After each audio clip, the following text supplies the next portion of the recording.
네, 13-1과 13-2에 이어서 13-3의 강의를 시작하도록 하겠습니다. 계속 지금 여러분들이 이해하고 계시는 내용들을 좀 잘 정리하면서 여러분들이 이렇게 진행해 오셨으면 좋겠습니다. 자, 이번 시간에 설명드리는 내용도요, 여러분들이 뭐 A4지 반절 정도 크기에다가 별도로, 물론 책에 내용이 다 있긴 하지만 여러분들 손글씨로 다 그 내용을 좀 정리를 해보셨으면 좋겠습니다. 자, 이번 시간에 여러분들에게 설명드릴 내용은 문자열입니다. 우리는 문자열을 표현하는 방법에 대해서 이미 한 차례 공부를 한 적이 있습니다. 뭐 우리가 알고 있는 내용을 좀 얘기를 해보면 큰 따옴표로 시작을 해서 큰 따옴표로 끝나는 것이 문자열이죠. 자, 그리고 문자열은 우리가 이렇게 문자열을 표현을 하면 문자열의 끝을 의미하는 백슬래시 제로, 널문자라는 것이 자동으로 삽입된다라는 것에 대해서 우리가 이미 공부한 바가 있습니다. 그래서 우리가 이제 스캔F 함수를 이용을 해서도 문자열을 입력을 받을 수 있는데, 이렇게 입력받는 문자열에도 보면은 널문자가 삽입이 되는 그러한 것을 우리가 이미 앞에서 확인한 적이 있었죠. 자, 그런데 이번에는 이런 문자열을 갖다가 포인터를 이용해서, 포인터 변수를 이용해서 선언하는 방법. 그 다음에 우리가 또 뭐 배웠죠? 배열 배웠죠? 배열을 이용해서 선언하는 방법. 이 두 가지에 대해서 여러분들에게 말씀을 드리려고 합니다. 자, 먼저 가장 쉬운 배열을 이용한 문자열 선언 방법에 대해서 제가 좀 써보도록 할게요. 자, 캐릭터 str. 자, 그 다음에 뭐 크기를 지정을 해주셔도 되고 안 지정해 주셔도 됩니다. 지정 안 해주시면 문자열의 길이가 계산되어서 컴파일러가 알아서 이제 숫자를 집어넣어 주는데, 그냥 뭐 지금은 제가 써볼게요. 20% 씁니다. 그리고 여기다가 문자열을 씁니다. 뭐 A, B, C, D다. 자, 그럼 이것이 의미하는 바는 뭐냐면요, str이라는 배열을 선언을 하고 그 배열을 A, B, C, D라는 문자열로 초기화하라라는 뜻입니다. 자, 근데 이제 여기서 주의하실 게 있어요. 대입을 하면은 문자열이 배열에 저장이 되는구나 라고 생각을 하셔가지고 이런 문장을 쓰시면 이건 잘못된 겁니다. 뭐 이렇게 선언한 다음에, 자, str은 뭐 def다. 자, 이번에는 내가 배열 str에다가 abcd라는 문자열이 저장된 배열에다가 df를 다시 저장하겠다 라고 해가지고 이런 식으로 쓰는 거는 불가능하다라는 거예요.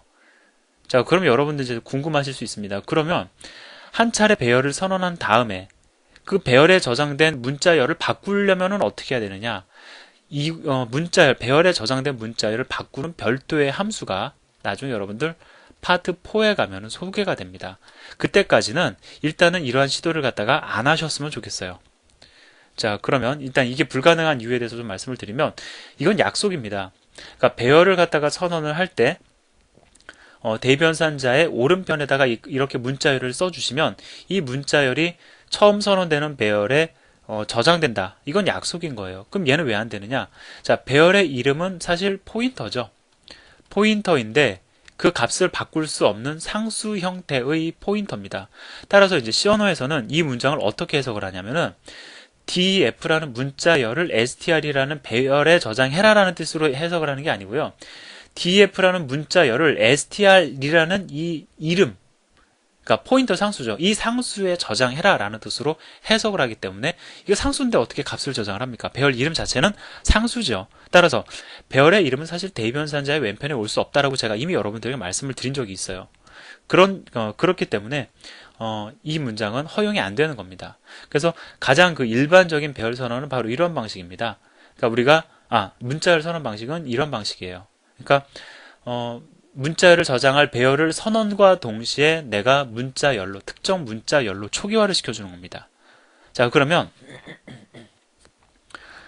이렇게 선언된 문자열은 우리가 보통 뭐라고 얘기를 하냐면은 문자열은 문자열인데 어떠한 성향을 지니는 문자열이라고 얘기를 하냐면은 변수의 성향을 지니는 문자열이라고 합니다. 왜 그런지 좀 얘기를 해볼까요? 자, str이라는 배열이 있어요. 이 배열 자체가 문자열은 아닙니다.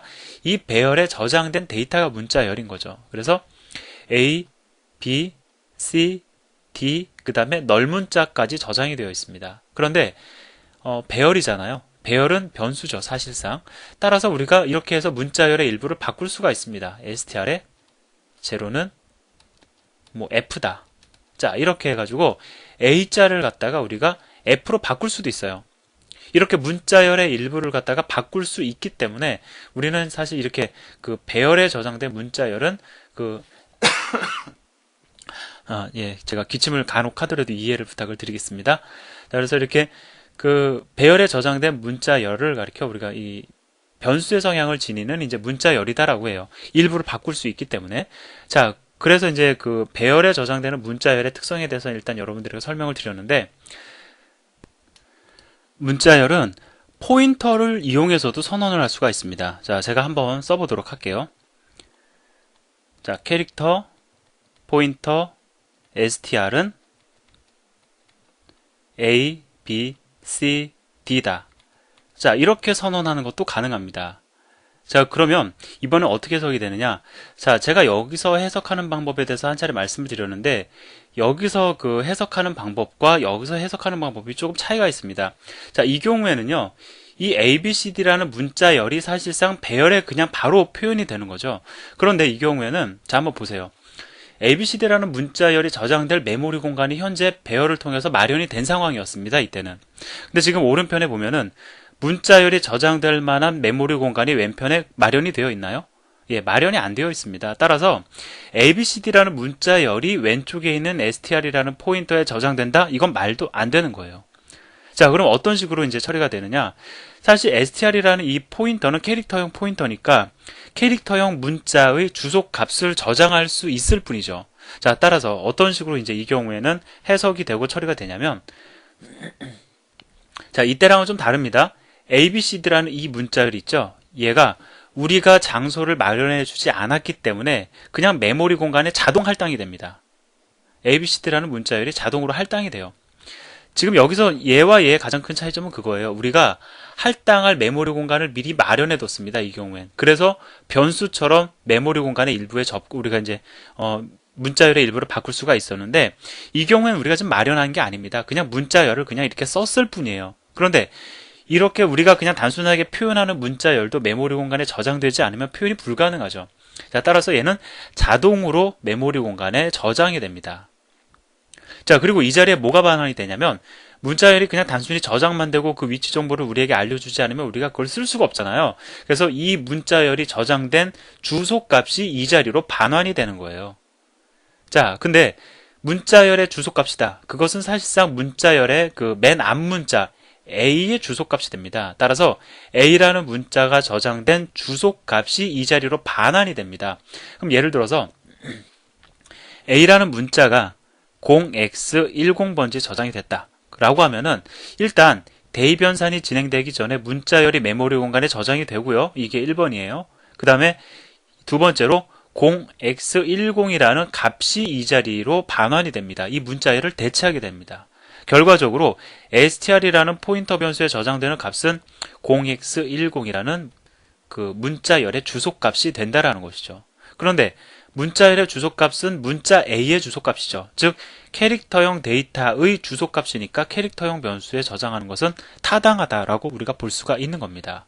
자, 따라서 이 str에 실제로 저장되어 있는 데이터는 문자열의 첫 번째 주소값이에요. 즉 우리가 이 경우에는 메모리 공간을 내가 마련하고 이 메모리 공간에다가 내가 문자열을 저장하는 형태였다라고 하면, 여기서는 ABCD라는 문자열이 자동으로 할당이 되고 나는 그 문자열의 주소값만을 관리하는 그러한 형태가 되는 겁니다. 자, 차이점은 이해가 되세요? 자, 그래서 이제 우리가 내가 문자열을 변수의 형태로 선언을 하겠다, 내가 문자열의 일부를 좀 바꾸거나 좀 어떤 그 가공을 하겠다라고 하면 여러분들은 반드시 문자열을 이렇게 선언을 하셔야 됩니다. 그리고 내가 문자열을 가공하는 형태가 아니라 그냥 상수의 형태로 내가 그 데이터를 갖다 내가 선언한 문자열을 그냥 단순히 참조만 하겠다라고 할 경우에는 이렇게 선언하셔도 되고 이렇게 선언하셔도 되는 거예요. 자, 어떤 거를 더 추천을 하느냐, 뭐 그건 상황에 따라 달라지긴 하겠지만은, 여러분이 만약에 내가 문자열을 이렇게 표현을 해야 될지 이렇게 표현해야 될지 잘 헷갈린다, 아직 그 기준이 잘 안 선다 라고 할 경우에는 일단은 이러한 형태로 문자열을 선언하는 연습을 좀 들이시기 바랍니다. 조금 더 여러분들이 공부를 하시고 나면은 어떠한 경우에 이러한 형태의 문자열을 선언을 하는 것이 좋고 어떠한 경우에 이러한 형태의 문자열을 선언하는 것이 좋은지를 갖다가 이제 구분하실 수 있게 되실 거예요.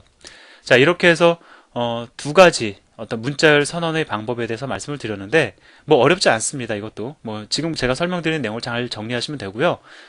아직 다 설명드리지 않은 내용들이 있어요. 그걸 이제 본문의 그 프레젠테이션 자료를 보면서 다음 시간에 이어서 강의를 진행하도록 하겠습니다. 감사합니다.